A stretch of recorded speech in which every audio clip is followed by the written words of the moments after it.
दोस्तों नमस्कार। अकबर और बीरबल की कहानी आपने सुनी होगी। आज एक कहानी आपको ऐसे ही हम भी सुनाते हैं। बीरबल बहुत नेक दिल इंसान थे। वह सदैव दान करते रहते थे और इतना ही नहीं, बादशाह से मिलने वाले इनाम को भी ज्यादातर गरीबों और दीन दुखियों में बांट देते थे। परंतु इसके बावजूद भी उनके पास धन की कोई कमी न थी। दान देने के साथ साथ बीरबल इस बात से भी चौकन्ने रहते थे कि कपटी व्यक्ति उन्हें अपनी दीनता दिखाकर ठग न ले। ऐसे ही बादशाह अकबर ने दरबारियों के साथ मिलकर एक योजना बनाई कि देखें कि सच्चे दीन दुखियों की पहचान बीरबल को हो पाती है या नहीं। बादशाह ने अपने एक सैनिक को वेश बदलवा कर दीनहीन अवस्था में बीरबल के पास भेजा कि अगर वह आर्थिक सहायता के रूप में बीरबल से कुछ ले आएगा तो वो बादशाह अकबर की ओर से उसे इनाम मिलेगा।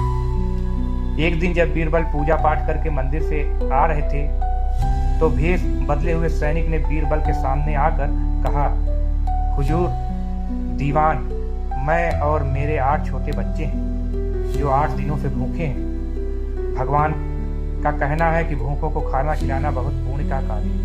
मुझे आशा है कि आप मुझे कुछ दान देकर अवश्य पुण्य कमाएंगे। यह सुनकर बीरबल ने उस आदमी को सिर से पांव तक देखा और एक क्षण में ही पहचान लिया कि वह ऐसा नहीं है जैसे वह दिखावा कर रहा है। बीरबल मन ही मन मुस्कुराए और बिना कुछ बोले ही उस रास्ते पर चल पड़े जहां से होकर एक दिन नदी पार करनी पड़ती थी। वह व्यक्ति भी बीरबल के पीछे पीछे चलता रहा। बीरबल ने नदी पार करने के लिए जूती उतार कर हाथ में ले। उस व्यक्ति ने भी पैर की फटी पुरानी जूती हाथ में लेने का प्रयास किया। बीरबल नदी पर कंकरीले मार्ग आते ही 2-4 कदम चलने के बाद ही जूती पहन लेता है। बीरबल यह बात भी गौर कर चुके थे कि नदी पार करते समय उसका पैर धुलने के कारण वह व्यक्ति और भी साफ सुथरा, चिकना, मुलायम और गोरी चमड़ी दिखने लगा था। इसलिए वह मुलायम पैरों से कंकरीले मार्ग पर नहीं चल सकता था। दीवान जी, दीन दहीन की पुकार आपने सुनी नहीं, पीछे आ रहे व्यक्ति ने कहा। बीरबल बोले, जो मुझे पापी बनाए मैं उसकी पुकार कैसे सुन सकता?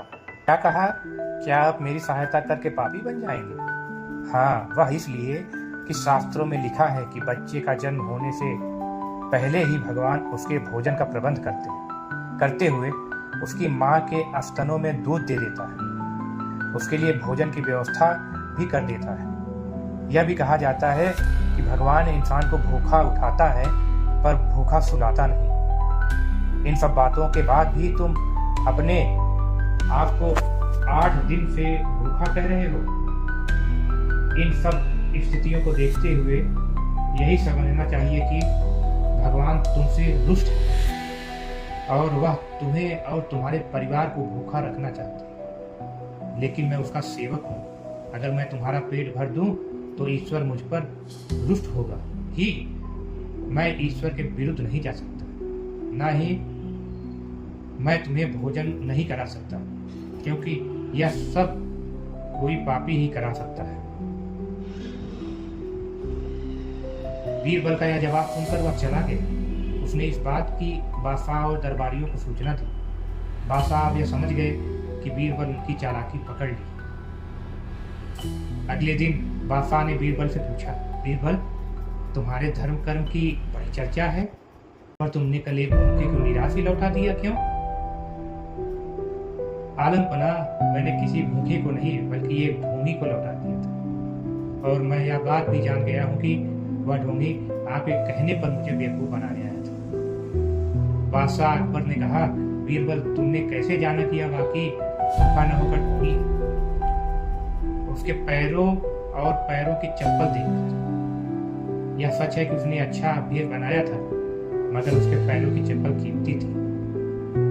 बीरबल ने आगे कहा, माना कि चप्पल उसे भीख में मिल सकती थी, पर उसके कोमल और मुलायम पैर तो भीख में नहीं मिले थे, इसलिए कंकड़ की गड़न सहन न कर सके। इतना कहकर बीरबल ने बताया कि किस प्रकार उसने उस मनुष्य की परीक्षा लेकर जान लिया कि उसे नंगे पैर चलने की भी आदत है। वह दरिद्र नहीं बल्कि किसी अच्छे कुल का खाता कमाता पुरुष है। बादशाह बोले, बोले, क्यों ना हो, वह मेरा खास सैनिक है। फिर बहुत प्रसन्न होकर बोले, सचमुच बीरबल, माँ बदौलत तुमसे बहुत खुश हूँ। तुम्हें धोखा देना आसान काम नहीं।